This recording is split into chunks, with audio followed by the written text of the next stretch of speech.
Hey guys, it's Faith Rivera here on Aloha Rising. We're going to talk mana, music, and magic. And today I don't know why I wanted to say I'm going to open up the vault. I don't have a vault.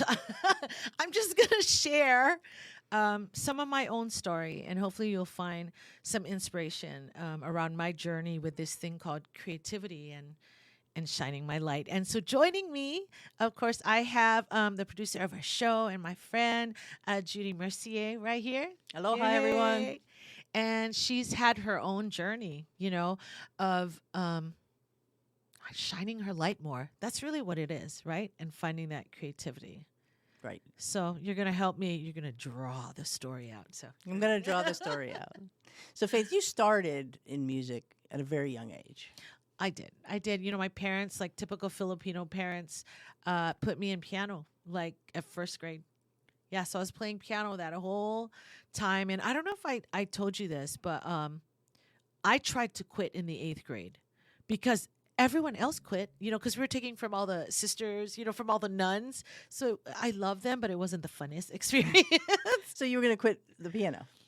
Oh, heck yeah. I was like, everyone else quit. Can I please I quit in 6th quit? grade. See, you're one of the quitters that did it, successfully. I did not. I said, I'm going to quit in 8th grade. And, the principal called me into the office. Sister, come on. What's it? Sister Marie Celeste. And she said there was no way she'd allow me to quit piano. So, I already know, like, that was the hand of the divine or somebody saying, like, nope.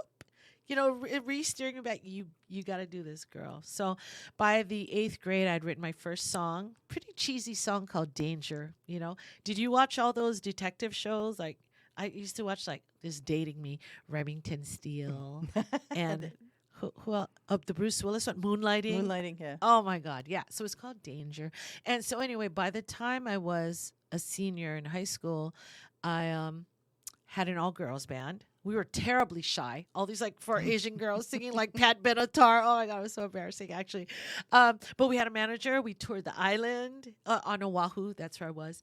And he actually secured a record deal with an international label, Azra International. And so I released my first original. It was this beautiful little cheesy ballad for Nolan, my longtime boyfriend then and hubby now, and they were on these star-shaped albums, like a legit records. Yeah, that's how old school it was.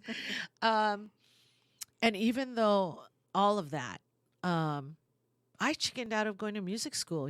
I had enough nerve, I think, to apply for Berklee College of Music, but I chickened out. And the story in my head was, I can't do music.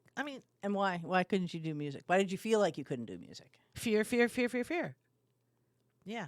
From those piano recitals, every time they'd put me out on the stage, the moments before they put me on stage was complete panic in the back of the auditorium, the backstage, trying to remember the song.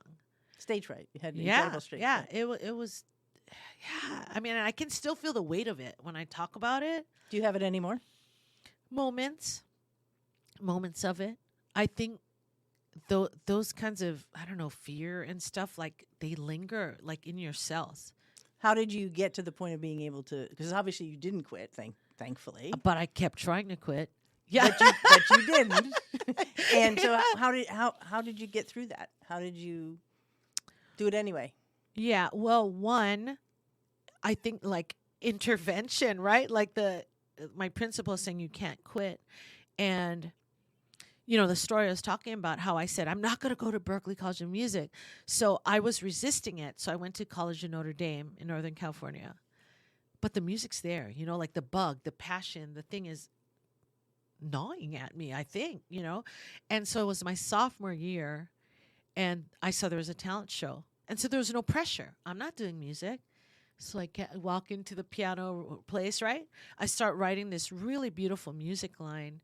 I loved the song, the musically. I could not hear the lyrics, even though I wrote it. And the first words are, can you hear the little voice?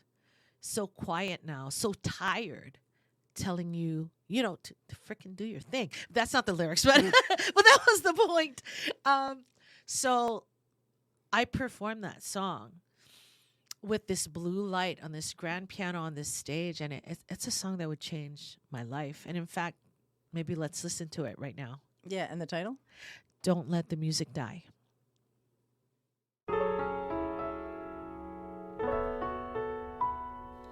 Can you hear the little voice? Quiet now, so tired, telling you to reach into that heart of yours.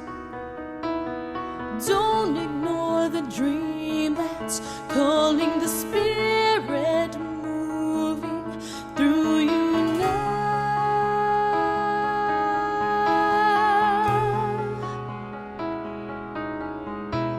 Slowly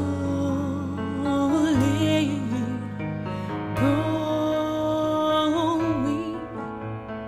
louder, stronger, be free. The walls are falling down.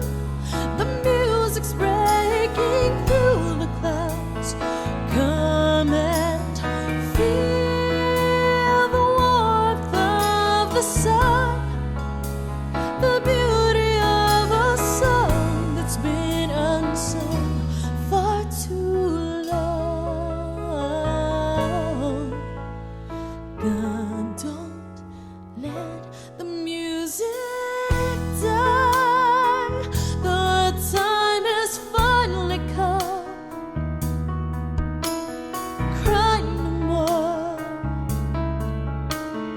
Open your wings, go and soar.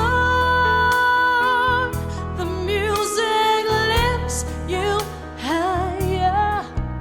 Believe your heart, it's beat, the rhythm that surrounds you now.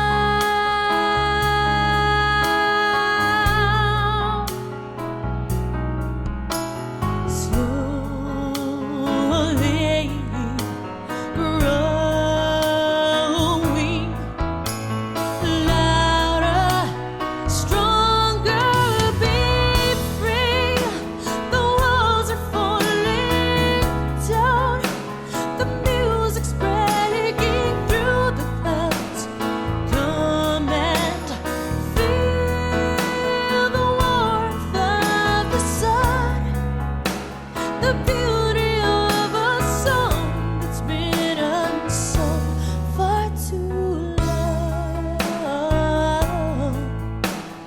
God, don't let the music die.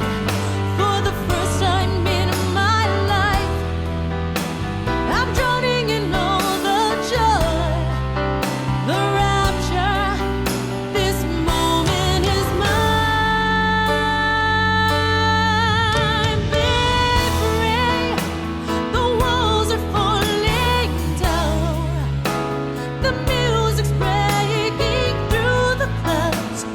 Won't you come and feel the warmth of that song? The beauty of a song that's been unsung far too long.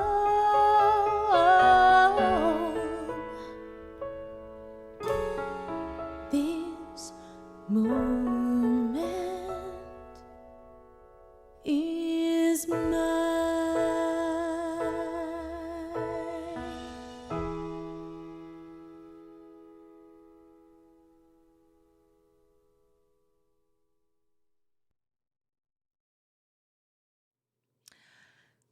So after the song was done, it was silent. And then 200 people stood up in this auditorium. It was like a roar. They're all like clapping. And I could see in the front row, this woman was crying. And even then, I was like, well, let me say this. What I wrote about in my song, as you just heard, came true. The music was heard. The sun broke through the clouds. And, my finer words were, this moment is mine, right? And it's about owning that moment. And even then, when it was like, hello, this was, your music's being heard. I wanted to run away. I ran backstage and they're cheering. And I told Nolan, right, my husband, I was like, I can't do this. And so many times we want to run away from our own greatness. I mean, I don't know. Have you ever had that? You might not have. Have you ever had that experience? No. Wow. I mean, I'm happy for you, but wow. For everyone else tuning in, because I know there's many that have had that experience. And in some ways, it's embarrassing almost. Like, come on. But in another way, we were talking on another show. You said the risk isn't there. When your fear is that real, it feels like it's like your whole life. Like, you can't. Yeah. Like, I can't go out there and do it. Yeah. But you kept going. Well, I did. I mean, after something like that, I went to Cal State Long Beach and finished my music degree. Yeah. And then I tried to quit again. I did. I became a nutritional. I was some kind of file clerk at a nutritional lab. And what kept bringing you back? What you mean to the music? To the music. Well, okay. Well, I'll tell you the story. So I was this clerk it was 6 months total, but because I'm a go-getter, so in 6 months I became the assistant to the vice president. I mean, kind of like they're not like of the company, but his assistant. And I had planned the company picnic in California. So I'm out there. It's 100-degree weather, right? And people are doing potato sack, and I'm just looking around, going, "Is this my life?" I mean, it was just like a check-in moment. Everyone needs a check-in moment when you're like, is this mine to do? So it was always there, Judy. It was always there. But here's the beautiful thing of why I really honor and am thankful for the journey I've had is because it meant so much to me to give that joy to other people that maybe had so much fear. Right. And which is why it led to this everyday superstar experience. Do you kind of know how it started? I don't. Okay. So it started here, which I forgot to say. We are streaming again from Ormond Beach here in Florida. I had emailed my list, my group of fans, and said, hey, and this is when I was starting to find the joy now, right? Of like, oh my God, it's so much more fun when everyone's singing and dancing with me. Mm-hmm. Kind of giving anybody permission to express themselves in my concerts. So I emailed and said, hey, I'm doing a women's conference. I forget which city, maybe St. Petersburg. And I said, who wants to sing and dance with me? So Wendy Thomas emails me and said, I'm going to be there. And she gets her daughter, her best friend, another daughter, a grandma shows up, and they're going to do it with me. They learned like one or two of my songs. So I show up, and I didn't know they like got a hotel, they got a limo. And she told me then, which I had no clue, she had suffered panic attacks. Oh, wow. Like her whole life. And she was going to break through that. Yeah, break through that at this event. I was like, man, that's huge, right? And I had my experience. I was really, I don't know if the word is proud, but I was really moved and inspired by her story. So we're practicing, and, we got about 10 minutes before we're supposed to perform. And so we're backstage. All of a sudden, I think like one of the teens starts crying because she's so nervous. Let me ask you, because you're like, a lawyer in all these trials, so you don't feel that nervousness even when you There's go on always trial? a level of nervousness, but it's once you get in, I'm always well prepared when I go into something. You might have a little bit of nervousness, but the minute I start talking, it's gone. You're fine. Yeah. Wow, okay. It's probably like when you start singing. Not the same way. For some people, it's not that easy, Judy. Okay, so anyway, so we're in that room, and one of the teenagers starts crying because she's getting nervous. One of the moms, like someone's knees couldn't stop shaking. And I realized like I'm on the verge of a fever, right? And my ego, my mind was just like, what in the heck was I thinking bringing all these amateurs with me to do a professional job? So we go on stage, and the good thing about me, as you hopefully can tell, is that, I can't help but be just myself. So on that stage, I said, these are not professionals with me. These are moms and daughters and a grandma, and they are here facing their biggest fear, living their biggest dream. Will you support them? And of course, the crowd went crazy. It was wild. Yeah, yeah. And when they perform, we were talking in the other show about, the vibes being contagious. Inspiration was contagious. For those people to see these women break through their own fear, it's like you're breaking through their own fear. So that's what really launched what I had called Everyday Superstars, where I would travel around the country and would offer this experience where they could learn my songs. And I would say, there's no wrong way to do this. All we want is for you to express what's in your heart. You're giving the freedom to do whatever they can do. Yeah. Awesome. So I would love for you to share a little bit. You said, I used to dance and da-da-da, and then you stopped. Yeah, I wasn't like a professional dancer. No, I know, but I would joy, get up and dance and stuff like that. And then is that in your 20s or yeah, like when? And then life happened, and careers happened, and seriousness happened, and weird seriousness happened. Yeah, and then there was no more dancing, and I might be sitting at some place or a party or something like that, and feel like I want to, but I just couldn't. How weird. I just didn't have it anymore, Yeah. And that's gone now, Well, okay, so we have to. So when did you find the groove again? When did you dance again? At this concert in Orlando that we had last week. Well, no, but also you danced when we had a private concert out in Hawaii. Yes. Yeah. Where you had a mental battle, and she saw my son get up there, and my teenage son go and shake his, little booty. Yeah, you dedicated that song to me. Let It Out. What a perfect song to like. Yeah. Hello. But even in the beginning, I couldn't get up, and one of your friends came up to invite me up to go and dance, and I was like, yeah, maybe. And then I was like, I got to do it. I got to get up. And it's kind of the same way when I had to reach out to you. Oh, okay. 2 years earlier. It wasn't because I dedicated the song to you? It was a combination of everything, but it was like, it's time, I got to do it, Yeah. So you did. And so, she had offered me the chance to share my music here in Orlando, which is why, I'm here in Florida right now, with a full band, with a venue. In one of our meetings, Judy says, hey, don't you have dances to your songs? Because I'm a dancer wannabe, by the way. I love dance, possibly even more than singing. Yeah. And a lot of your songs, you have movements already. Yeah, I do. Part of when you're singing. I do. But my question was, well, why are you asking? And so, I may not have told you that, she is a litigation partner with the multinational law firm Holland and Knight.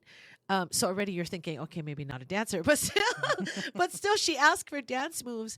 And, Judy, you have to tell me, what was the inspiration of you then asking all the other lawyers and assistants if they wanted to dance? I thought it'd be an amazing experience. And like I said, I love your music. It's danceable. And I knew a number of people that I know at the firm would have a blast, would have such fun. Because their personalities and stuff? Yeah, and they're open. And wow. It was amazing.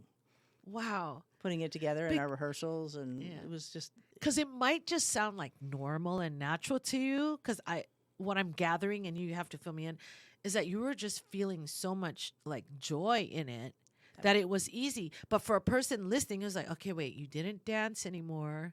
Then you danced once in Hawaii, and then now you're dance captain, of lawyer, But I knew some of the people I was asking were dancers.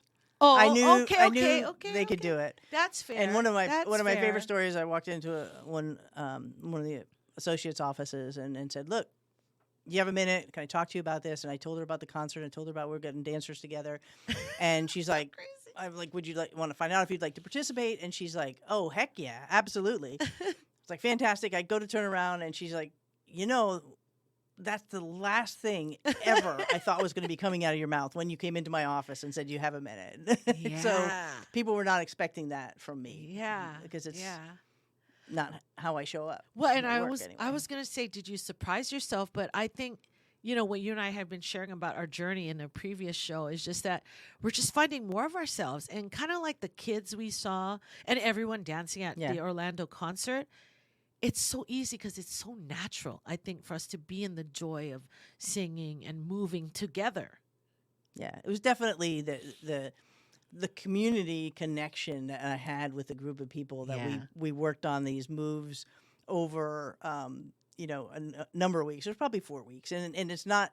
It was at lunchtime in a conference room. We put the blinds down. We put we put your dance, instructional video up on the screens, and we just learned it. And it took us it took us a number of times, and we're like, let's do it again. Let's do it again. Let's learn this. Yes. Let's, okay, we'll have a couple of people who know the moves, and they just kind of call out, okay, this is the, at this point, these are the moves we'll be doing, that kind of stuff. And it was an evolution, and it was fun. Wow. And by the way, I have to say, a lot of these dances to my videos are actually on YouTube for any of you that want to join the lawyers. No, I'm kidding. I mean, just get your groove on.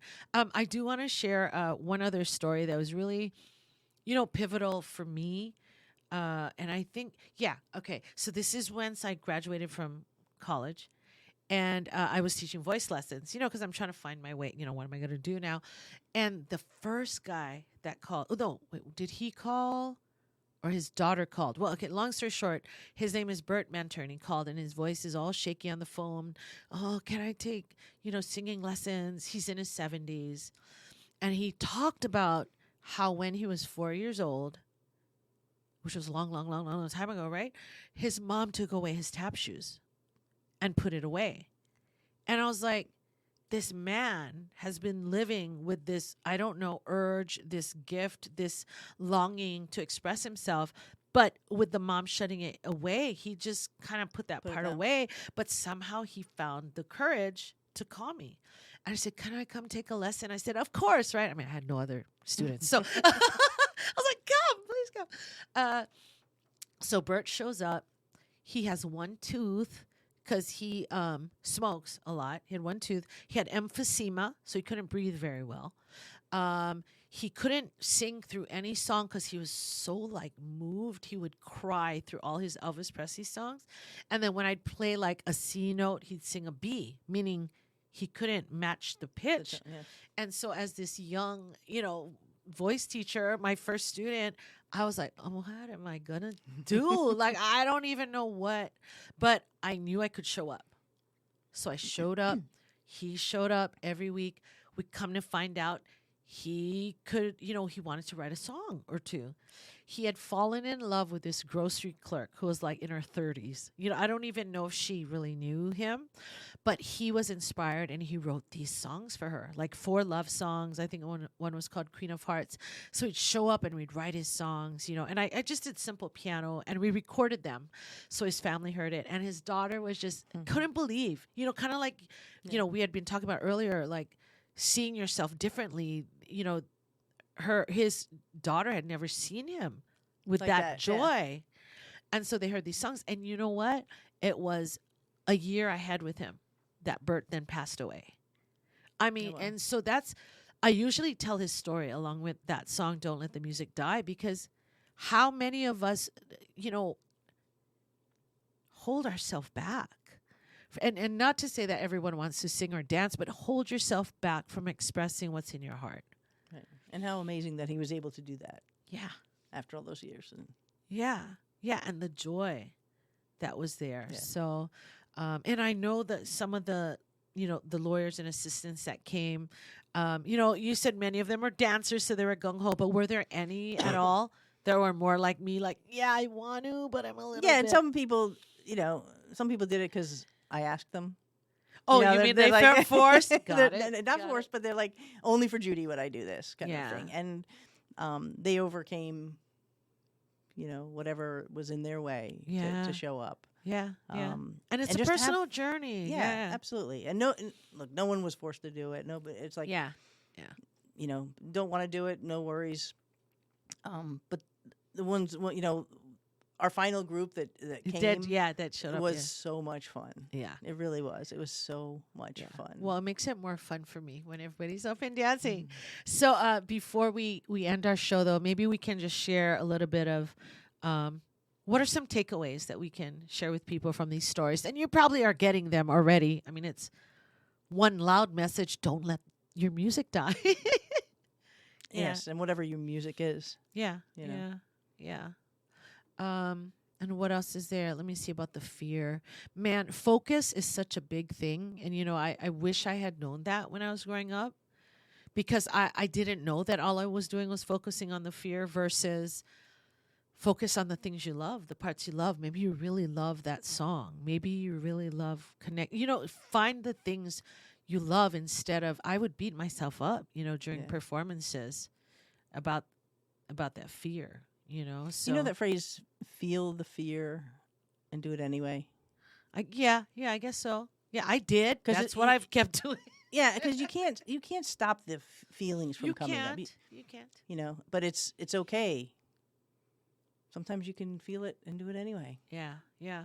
Well, and I don't know how true this is, but because I had to go through every single hack or trick to, get myself to keep going. But part of me felt like, when there's so much fear and resistance, it's probably something you really, really have to do. Like there's something else on the other side of it. And I think what our story is sharing, yours like mine, is, man, the joy that's on that other side, the joy and then the service that you bring by just being joyful.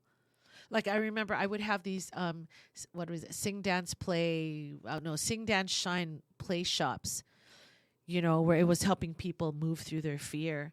And I tell them, because their ending, like not project but experience, is that they would then get to perform with me. And I told them the performance is not about having the right moves. It's not about looking a certain way. I said, all I want you to do is get to an authentic space of fun and joy, because that, more than anything, is going to inspire other people. So yeah. So what I was telling our group, our crew of dancers, was like, we're not the performance. Faith's the you're putting the pressure on me, but go on. Faith is the performer. We're here to support that and true. to encourage other people to get up and dance. So there's no pressure about, I don't if I don't get this move right or my transitions. It's not about that. We're up and creating the joy and letting and people got up and danced too. I mean, it was that's what we were trying to do. You know, let people feel that. Well, I'm really glad that you continued on in music. Yeah, me too. And you have no idea how many people you have impacted through your music. I mean, just think about it. I sat on it for 12 years. Do you know how many other people are out there? I don't know. It is. You made a difference. Call me up. Let me know. Yeah. But we each have our story, and I think my story would not have unfolded this way if I didn't have that intense fear to overcome. And what else do I want to say about this? So I think everyone has the takeaway. You just got to shine. And let me give this added piece is, you look at our world right now and everything that's going on. If there were a moment to break through your fear and do it anyway, the it that's calling you, this is the time. This is why we're here. This is why we're doing this podcast. And you know what? Judy, like I said in the other show, we connected because I put out about my self-love retreats, and not very many people got back to me, but it's not about numbers or about anything. It's about you being more fully you. And man, you can't predict like what's on the other side of it. Right. Except that joy. So what's my dare? We're always daring people. We're going to dare. Let me think. I say join us in this Aloha Rising. Yeah, for sure. But I'd love you to dare yourself to. I'm gonna get inspired by. I think Judy, I called you one time and said you were dancing through the hallway in your house or something. Yeah, I just would love for you to write back and be like, turn on your favorite song and just.